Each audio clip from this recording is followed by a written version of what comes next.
നമസ്കാരം കുട്ടികളെ. ഇന്ന് നമ്മൾ 12ാം ക്ലാസ്സിലെ ഇംഗ്ലീഷ് പാഠപുസ്തകത്തിലെ ഒരു മനോഹരമായ കഥയെക്കുറിച്ചാണ് പഠിക്കാൻ പോകുന്നത്. കഥയുടെ പേര് അമിഗോ ബ്രദേഴ്സ് എന്നാണ്. പ്രശസ്ത എഴുത്തുകാരനായ പിരി തോമസാണ് ഈ കഥ എഴുതിയത്. ഈ കഥ സൗഹൃദത്തിന്റെ ആഴം എത്ര വലുതാണെന്ന് നമ്മെ ഓർമ്മിപ്പിക്കുന്നു. കഥാപാത്രങ്ങൾ. കഥയിലെ പ്രധാന കഥാപാത്രങ്ങൾ അന്റോണിയോ ക്രൂസും ഫെലിക്സ് വർഗാസുമാണ്. അവർക്ക് രണ്ടുപേർക്കും 17 വയസ്സാണ് പ്രായം. ചെറുപ്പം മുതലേ കൂട്ടുകാരായ അവർക്ക് സഹോദരന്മാരെ പോലെയായിരുന്നു ബന്ധം. ഒരേ കെട്ടിടത്തിലാണ് അവർ താമസിച്ചിരുന്നത്.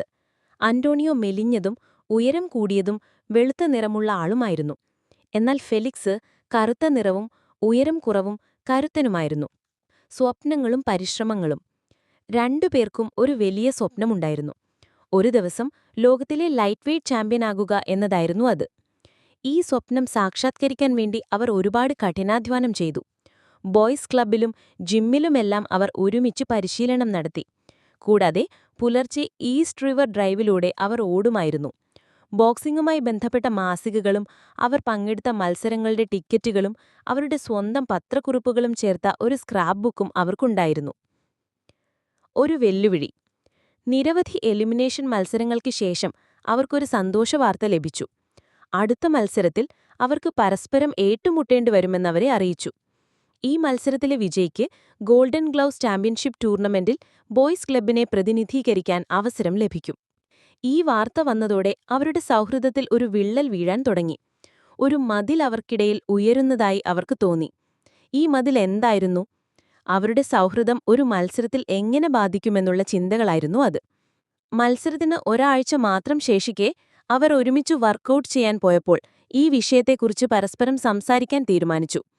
മത്സര ദിവസം വരെ പരസ്പരം കാണാതിരിക്കുന്നതാണ് നല്ലതെന്ന് അവർ തീരുമാനിച്ചു. അന്റോണിയോ അതിന് തന്റെ തലച്ചോറിന് നല്ലതാണെന്ന് സമ്മതിച്ചു. മത്സരം ശേഷം ഒന്നും സംഭവിക്കാത്തതുപോലെ അവർക്ക് വീണ്ടും പഴയതുപോലെ ആകാൻ കഴിയുമെന്ന് ഫെലിക്സ് പറഞ്ഞു. മത്സരത്തിന്റെ രാത്രി. മത്സരത്തിന്റെ തലേ ദിവസം അന്റോണിയോ തന്റെ കെട്ടിടത്തിന്റെ മുകളിൽ പോയിരുന്നു. ഫെലിക്സിനെക്കുറിച്ച് ചിന്തിക്കാതിരിക്കാൻ അവൻ ശ്രമിച്ചു. എന്നാൽ അവന്റെ മനസ്സിൽ സംശയങ്ങൾ നിറഞ്ഞു. ഫെലിക്സിനെ വേദനിപ്പിക്കാതിരിക്കാൻ ആദ്യ റൗണ്ടിൽ തന്നെ അവനെ നോക്കൌട്ട് ചെയ്യണമെന്ന് അവൻ തീരുമാനിച്ചു.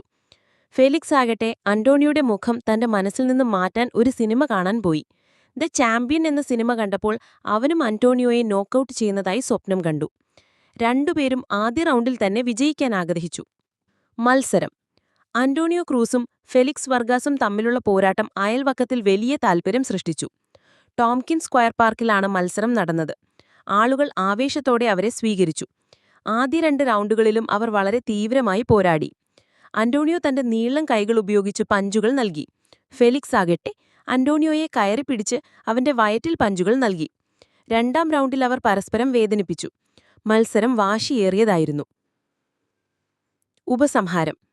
3ാം റൗണ്ടിൽ ആവേശത്തോടെ അന്റോണിയോ ആക്രമണം തുടങ്ങി. രണ്ടുപേരും ഒട്ടും വിട്ടുകൊടുക്കാതെ പോരാടി. ബെൽ മുഴങ്ങിയപ്പോഴും അവർ നിർത്തിയില്ല. ഒടുവിൽ റഫറിയും പരിശീലകരും ചേർന്നാണ് അവരെ പിടിച്ചുമാറ്റിയത്.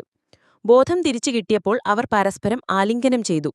വിജയിയെ പ്രഖ്യാപിക്കാൻ അനൗൺസർ വന്നപ്പോൾ അവർ രണ്ടുപേരും റിങ്ങിൽ നിന്ന് കൈകോർത്ത് ഇറങ്ങിപ്പോയിരുന്നു. അവരുടെ സൗഹൃദമായിരുന്നു അവർക്ക് ഏറ്റവും പ്രധാനപ്പെട്ട കാര്യം. അവർ എന്നേക്കും പരസ്പരം ചാമ്പ്യന്മാരായിരുന്നു. ഇത് അവരുടെ ബന്ധത്തിന്റെ ആഴം എത്രയാണെന്ന് കാണിക്കുന്നു. ഇതോടെ നമ്മുടെ ക്ലാസ് അവസാനിക്കുന്നു. എന്തെങ്കിലും സംശയങ്ങളുണ്ടെങ്കിൽ ചോദിക്കാം.